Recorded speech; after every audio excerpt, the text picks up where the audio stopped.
Hi friends, எல்லோரும் எப்படி இருக்கீங்க?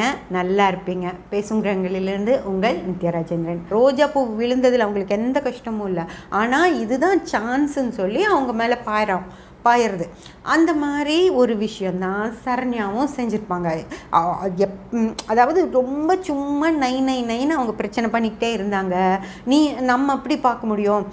அவங்க பண்ணுவாங்க. நம்ம போய் கேட்டோம் அப்படின்னா நம்ம மானந்தான் போகும். இப்படி இருந்துட்டு இங்கே போய் அவங்க கூட சண்டைக்கு போனான்னு சொல்லி ஒன்று தான் பேசுவாங்க. போகாதமான்னு பசங்க சொல்லியிருப்பாங்க, இல்லை கணவர் சொல்லியிருப்பார், சும்மா அவங்க கூட எல்லாம் சண்டைக்கு போகாத அப்படின்னு. அப்படி அவங்க எல்லாத்தையும் இது பண்ணியே வச்சுருப்பாங்க. சரி போக வேண்டாம், விடுன்னு சொல்லி வச்சுருப்பாங்க. ஆனால் இவங்க பண்ணப்போ தாங்கவே முடியாமல் காரு ஒரு 15 லட்ச ரூபாய் காரு. அவங்க நான் நினைக்கிறேன் அது கரெக்டான்னு நினைக்கிறேன். அங்கே நின்றுட்டு இருந்தது என் கண்ணுக்கு அப்படி தான் தெரிஞ்சது, கரெக்டான்னு நினைக்கிறேன். அப்படி ஒரு 20 லட்ச ரூபாய் காரு அவங்க கேட்டை வச்சு அடிச்சிட்டாங்கன்னதும் அந்த பழைய கோபங்களும் சேர்ந்து எல்லாமே சேர்ந்து ஒரு கோபமாக இப்படி கை நீட்டி பேச சொல்லுது ஒருத்தரை. ஓகேங்களா?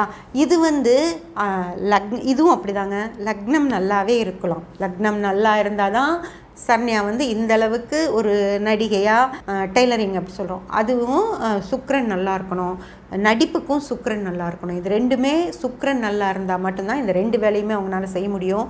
அதெல்லாமே நல்லா இருந்து, லக்னபாவம் நல்லா இருந்து, குரு நல்லா இருந்தால் தான் இவ்வளோ பணம் வரும்.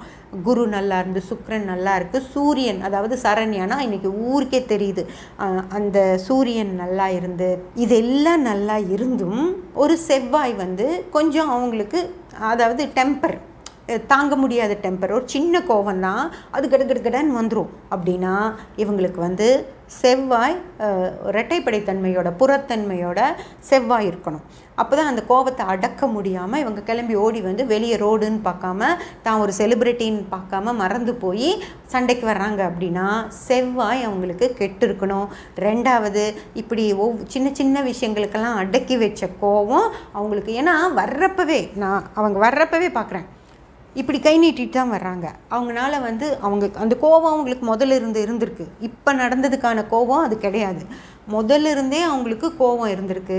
அந்த கோபத்தை இப்போவும் என்னை நிம்மதியாக இருக்க விட மாட்டியா அப்படின்ற ஒரு கோபம் தான் அவங்க வர்றப்பவே கை நீட்டிட்டு வராங்க. இப்போது அங்கே நின்று அவங்க ஒன்று பேசி அந்த பேச்சில் அவங்களுக்கு கோபம் வந்திருந்தா அதுக்கப்புறம் தான் அவங்க கை நீட்டிருப்பாங்க.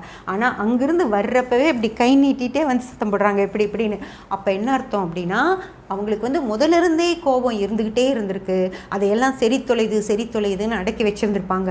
இப்போது அது தாங்க முடியாமல் என்னை நிம்மதியாக இருக்கவே விட மாட்டிங்களா, ஏன் என்னை இப்படி டார்ச்சர் பண்ணுறீங்க அப்படின்னு சொல்லிட்டு வர்றாங்க. அப்படின்னா அது செவ்வாய் தாங்க. செவ்வாய் கொஞ்சம் புறத்தொடர்புகளோடு இருக்குது, கெட்டு இல்லை. அதாவது ரொம்ப மோசமாக செவ்வாய் இருந்துச்சுன்னா அடி வெட்டு குத்துன்னு போயிடுவாங்க. அவ்வளோ மோசமாக இல்லை செவ்வாய். ஆனால் செவ்வாய் புறத்தொடர்புகளோடு இருக்கப்போ அடக்கவே முடியாமல் ஒரு கோபம் வெளிப்பட்டுரும். அதுதான் சரண்யாவுக்கு வந்ததும். அதாவது தன்னிலை மறந்து தான் யார் அப்படிங்கிறத மறந்துட்டு அவங்களுக்கு ஒரு கோபம் வருது. அப்படின்னா செவ்வாய் கொஞ்சம் கெட்டு இருக்குது ஃப்ரெண்ட்ஸ். அதே போல் 8ஆம் பாவமும் கெட்டு இருக்கும். அப்புறம் அந்த பேச்சு இப்படின்னு கோபத்தில் வந்துடுறாங்க இல்லையா, அப்போது 2ஆம் பாவம் அப்படிங்கிறது தான் பேச்சு. 2ஆம் பாவம் கண்டிப்பாக அவங்களுக்கு புறத்தொடர்பில் தான் இருக்கும். ஏன்னா இவ்வளவு பணம் வருது அப்படின்னாலே அவங்களுக்கு 2ஆம் பாவம் புறத்தொடர்பிலோடு தான் இருக்கும். அந்த புறத்தொடர்பை இவங்க அடக்கி வச்சுக்குவாங்க, வெளியே காட்டாமல். அதாவது கோபம் வரும், ஆனால் அதை வெளியெல்லாம் எங்கேயும் காட்ட மாட்டாங்க. எல்லாத்துக்கிட்டையும் நல்ல பேர் வாங்கியிருக்காங்க. ஆனால் உண்மையிலுமே அவங்க கோபம் அவங்களுக்கு இருக்கும். வீட்டில் இருக்கவங்கக்கிட்டேயும் அந்த வீட்டில் இருக்க வேலைக்காரங்கக்கிட்டேயும் கேட்டால் தெரியும் அவங்களுக்கு கோபம் வருங்க. ஆமாங்க, அவங்க ஒன்றும் இது இல்லை, ஆனால் கோவப்படுவாங்க, அப்புறம் கொஞ்சம் நேரத்தில் சரியாயிடுவாங்க அப்படின்னு சொல்லுவாங்க. அந்த மாதிரியான கோபம் கண்டிப்பாக சரண்யா அவர்களுக்கு இருக்கும். ஏன்னா 2ஆம் பாவம் வீரியமாக இருக்குது, 2ஆம் பாவம் வல்லத்தன்மையோடு இருக்குது, பணமும் நல்லா வரும், அந்த அளவுக்கு அவங்களுக்கு கோபமும் வரும். அதுதான் அவங்க வெளிப்படுத்தினாங்க. ஓகேங்களா? அதே போல் இந்த பக்கத்து வீட்டுக்காரங்க போய் கொலை முயற்சி, அதாவது சாதாரணமாக ஒரு காம்பவுண்டு பக்கத்து வீட்டுக்காரங்களுக்கு பிரச்சனை வரதாங்க செய்யும், எல்லாத்துக்கும் வரும், நமக்கும் வரும் இல்லையா? அந்த மாதிரி வந்தால் இது கிடைச்ச வரைக்கும் லாபம்னு அவங்க சண்டை போட்டுட்டு வந்துட்டாங்க அப்படின்னதும் உடனே போய், அதுவும் இல்லாமல் இவங்களை போய் கொலை முயற்சி அப்படின்னு கொடுத்தா அவங்க வந்து திருமதி துர்கா ஸ்டாலின் அவங்களுக்கு ரொம்ப வேண்டப்பட்டவங்க சரண்யாங்கிறது ஊருக்கே தெரியும். ஆனாலும் அதையும் மீறி இவங்க போய் கொலை முயற்சின்னு போலீஸ் ஸ்டேஷனில் கம்ப்ளைண்ட் கொடுக்குறாங்க அப்படின்னா அவ்வளவு வெறுப்பு அவங்க மேலே இருக்குது அப்படின்னு சொல்லி அர்த்தம் ஃப்ரெண்ட்ஸ். அப்படி ஒருத்தர் மேலே இவ்வளோ வெறுப்பு இருக்குது அப்படின்னா அவங்களுக்கு லக்னமே கொஞ்சம் கெட்டு தான் இருக்கும், 4, 6 அப்படின்னு அந்த மாதிரி இருக்கும். அப்புறம் இவங்க இப்படி இருக்காங்களே, நம்மளால் எதுவுமே செய்ய முடியலையே இவங்க, அதாவது நம்ம கண்ணு முன்னாடி ஒருத்தங்க வளர்ந்துட்டே போகிறத தாங்கவே முடியாமல் வர்ற அந்த கடுப்பு இருக்கு இல்லைங்களா. அதாவது 5ஆம் பாவம் லக்னபாவம் கெட்டு, 3ஆம் பாவமும் கெட்டு, 5ஆம் பாவமும் கெட்டு, 11ஆம் பாவமும் கெட்டு, அதாவது யார் மேலேயும் அன்பே செலுத்துறதில்ல. அவங்க வளர்ச்சியை பார்த்து சந்தோஷப்படணும், இல்லை அவங்க எப்படி அவங்க வளரலாம் அப்படின்னு சொல்லி அவங்க மேலே கோபம் இருக்குது அப்படின்னா இந்த அகபாவங்கள் எல்லாமே கெட்டு போயிருக்கும். அதனால தான் அவங்களால ஒருத்தர் மேலே ஒருத்தர் நல்லா இருக்கிறத பார்த்து அவங்க சொந்தக்காரங்களாக இருந்து கோவப்பட்டால் கூட பரவாயில்ல, இல்லை தெரிஞ்சவங்க அண்ணன் தம்பி அவங்களுக்கு வந்து இவங்க வளர்கிறாங்களேன்னு அவங்களுக்கெல்லாம் ஒரு கடுப்பு வந்தால் பரவாயில்ல. பக்கத்து வீட்டுக்காரங்க மேலே கடுப்பு வருது அப்படின்னா, நமக்கு சம்மந்தமே இல்லாதவங்க மேலே கடுப்பு வருது அப்படின்னா அது வந்து எல்லா அகபாவங்களும் புறத்தொடர்போடு இருக்கும். அதனால தான் அவங்களுக்கு கடுப்பாகுது. யார் நல்லா இருந்தாலும் எங்களால் பொறுக்க முடிய மாட்டேங்குது அப்படிங்கிறது வந்து புறத்தொடர்பு.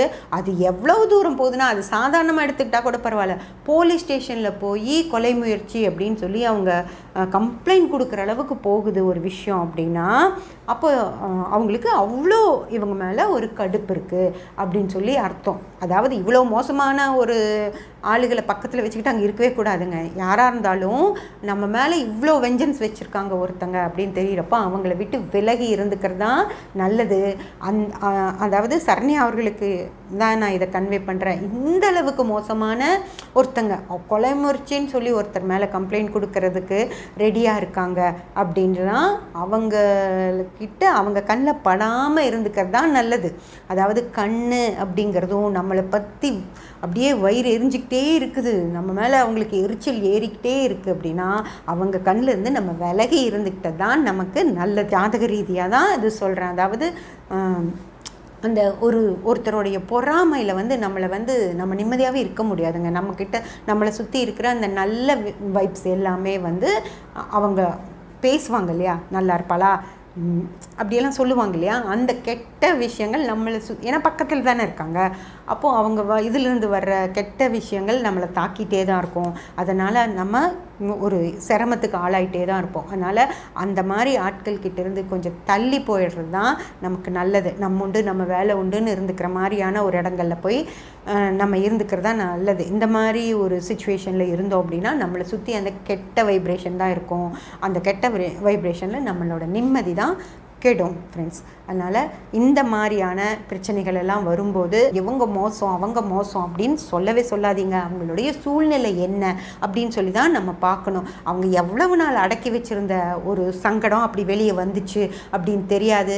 அதை விட பக்கத்தில் ஒரு போலீஸ் ஸ்டேஷனில் போய் கம்ப்ளைண்ட் கொடுக்குற அளவுக்கு மோசமான ஆட்கள் இருக்கிறப்போ அவங்க எவ்வளோ பிரச்சனைகள் அவங்களுக்கு கொடுத்துருப்பாங்க அப்படிங்கிறதையும் சொல்லி நம்ம பார்க்கணும். ரெண்டாவது, உன் வண்டியை நீ தான் உள்ள பத்திரமா நிறுத்திக்கணுமோ தவிர அடுத்து வண்டியை கொண்டு வந்து வெளியே வச்சுட்டு அவன் இடிச்சிட்டான் இவன் இடிச்சிட்டான் அப்படின்னு சொல்லி அடுத்தவங்க மேலே தப்பு சொல்கிறது மிகப்பெரிய தப்பு இல்லைங்களா.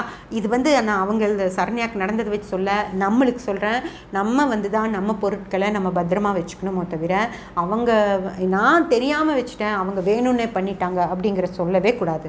நீ வேணும்னு தான் வச்ச, அவங்க தான் தெரியாமல் பண்ணிட்டாங்க அப்படின்னு தான் நம்ம எடுத்துக்கணும் ஃப்ரெண்ட்ஸ். அந்த மாதிரி சில பிரச்சனைகள் வர்றப்போ அந்த பிரச்சனையை முழுமையாக பார்க்கணுமோ தவிர மேலோட்டமாக அந்த பிரச்சனையை பார்த்துட்டு ஒருத்தரை தப்பு சொல்கிறது அப்படியெல்லாம் சொல்லவே கூடாது. அதுக்கும் ஜாதக நிலை இருக்குதுங்க. அந்த மாதிரி அடுத்தவங்களை எப்போ பார்த்தாலும் தப்பு சொல்லிக்கிட்டே இருக்கிறது அப்படிங்கிறது 3ஆம் பாவம் 8 தொடர்பில் இருக்குது அப்படின்னு அர்த்தம். அதனால் யாரையும் தப்பு அப்படிங்கிறது சொல்லவே கூடாது ஃப்ரெண்ட்ஸ். சப்ஸ்கிரைப் பண்ணி பெல் பட்டன் ப்ரெஸ் பண்ணி வச்சுக்கோங்க. அப்போ தான் நான் போடுற எல்லா பதிவுகளும் உங்களுக்கு கிடைக்கும். லைக் பண்ணி ஷேர் பண்ணி கமெண்ட் பண்ணிங்கன்னா எனக்கு சப்போர்ட்டிவாக இருக்கும். Thank you friends.